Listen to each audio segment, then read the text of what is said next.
Hello guys, welcome back to the channel. In today's video, I'm going to show you how to set your home point on Blox Fruits game on Roblox. Okay, let's get into it guys. In every location on the Blox Fruits game, you will see this NPC and he will ask you whether you want to set your home point on the current location or not.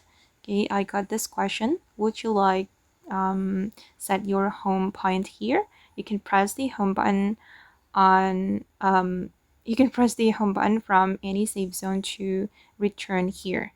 Okay, and if I accept the home point, my home point will change. Okay, and now my home point is in the jungle. So when I click this home menu, it will automatically bring me to the jungle, as you can see.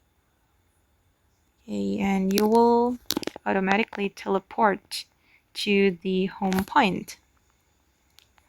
Okay guys, and that's how you can set your home point on Blox Fruits game on Roblox. I hope this video will be useful for you. Thank you so much for watching and bye.